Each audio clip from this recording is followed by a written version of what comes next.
Oi, queridos e queridas, querida família pentecostal, paz do Senhor Jesus, tudo bem com vocês?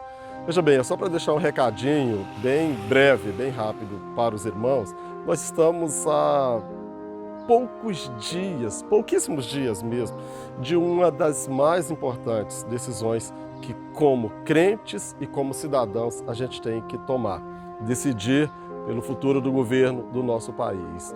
Claro que eu não vim aqui oferecer a vocês, no vídeo da instituição, nenhum candidato, embora eu tenha as minhas preferências e as minhas predileções, mas não vim fazer isso com vocês. Até esporadicamente, com um ou com outro irmão, de forma extra-tempo, a gente faz isso, é necessário que a gente faz isso. Mas como pastor, eu preciso dizer a vocês que não sejam incoerentes com a fé de vocês, com o futuro de vocês, com aquilo que vocês pensam e com aquilo que a Bíblia diz que deve ser o modelo de procedimento do nosso caráter.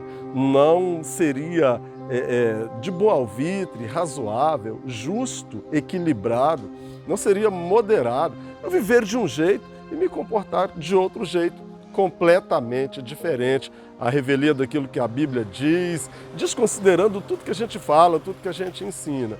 E as questões que envolvem o dia a dia dos nossos representantes, muito embora nada diretamente, às vezes, tenha a ver com nós, diretamente eu digo, entre aspas, né? Preciso colocar isso entre aspas, porque indiretamente e diretamente tem tudo a ver. Se alguém decide uma política econômica, preço da gasolina, preço do arroz, preço do feijão, preço da carne, preço do boi, o preço da energia elétrica, claro que diz respeito a nós.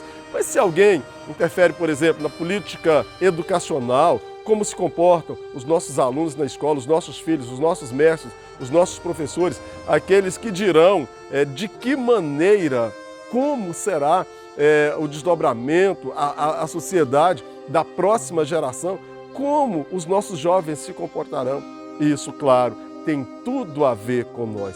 E que tipo de sociedade eu quero ajudar a construir para os meus filhos? Aquela que ama o bem, as coisas de Deus, o amor, ou aquela que, enganando, diz dessas coisas. Cada um é livre para fazer o que quiser, para sofrer da maneira que quiser, para amar da maneira que quiser. Esse não é um conceito, não é um padrão de liberdade que a gente tem ou que a gente quer. Existe uma lógica da sociedade, a lógica do bem, do amor, da harmonia, da coesão, e isso não pode confrontar com o dia a dia, com a minha história vivida, né? Com a história de você, com a história da sua família. Às vezes a gente se comporta como alguém que não tem nada a ver com o que está acontecendo. Eu quero deixar uma historinha bem rapidinho para você que eu ouvi de alguém um dia desse atrás e resolvi compartilhar com alguns amigos. Dizem que num certo lugar, numa certa fazenda, uma senhora, a proprietária da fazenda, foi picada por uma serpente. A galinha tomou conhecimento disso e foi comunicar ao porco, à porca, à vaca, que a senhora dela, a patroa, tinha sido picada. E, obviamente, o porco e a vaca disseram: isso não é problema nosso, é problema da senhora lá, que às vezes não é nem tão benquista no nosso meio. Mas a galinha ficou muito preocupada com isso e insistia, e eles permaneceram na mesma linha de pensamento. Isso não é problema nosso, isso é problema dela para lá, ela que resolva as questões dela, da maneira que ela entender que deve resolver. O que acontece? A senhora foi piorando cada vez mais. Sobrou para quem? Para a galinha. Mataram a galinha para fazer uma canja, para fazer um pirão, porque a senhora estava doente e a galinha parece prenunciar um temor disso. Acontece que mesmo com a senhora tomando a canja da galinha, o estado dela não mudou e ela foi ficando cada vez pior e aumentaram-se as visitas na casa e chegou a um tal número que precisou matar um porco para aumentar o volume da comida. Sobrou para quem? O porco, aquele que achou e disse para a galinha que não tinha nada a ver, que não era problema dele, mas acabou sobrando para ele. O estado da senhora piorou e ela foi-se ao hospital, foi levada para o hospital. Como não teve reversão do quadro, ela faleceu, ela morreu e voltou, foi a questão de velório, funeral e muita gente reunida, tiveram que alimentar as pessoas que vieram, um porco já não seria o suficiente. Sobrou para quem? Para a vaca falecer.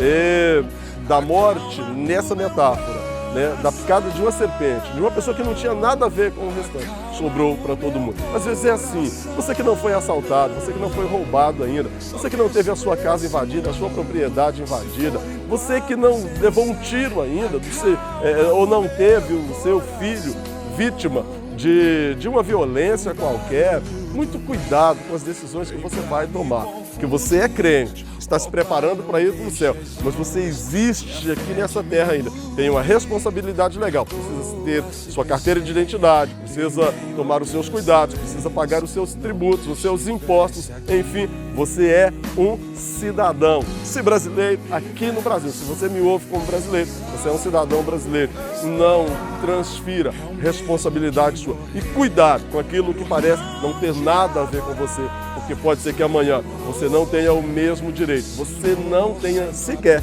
direito de viver. Cuidado com pautas terríveis, esquisitas, espúrias, que depõem contra nós. Eu sei que a sua afinidade por um ou por outro candidato nosso, né, dos nossos candidatos a presidente da República ou as candidatas, os corações, por emoção, palpitam um por um, mas às vezes você ignora a razão, ignora os fatos, ignora os dias, os tempos, a história de cada um, o que cada um fez, ou você pesa na balança de forma demasiada um feito de um, o erro de um, o tropeço de um, e supervaloriza o de outro decida. Se tiver dúvidas, peça a Deus orientação, mas não seja inconsequente, principalmente com a geração futura. Deus abençoe você, Deus abençoe sua casa, Deus abençoe sua família. E chegando o dia do pleito, não deixe de ser consequente, de ser responsável, de ser coerente com aquilo que você pensa, com aquilo que você fala e com aquilo que você espera para sua filha, para o seu filho. Às vezes uma criança que acabou de nascer, ainda de tenra idade, de pouca idade, ou adolescente, ou jovem, ou alguém que está na universidade, estudando, preparando-se para o futuro. Muito cuidado com a maneira como você vai se comportar nessa eleição, porque ela é responsabilidade sua também. Fique com Deus, Deus te abençoe.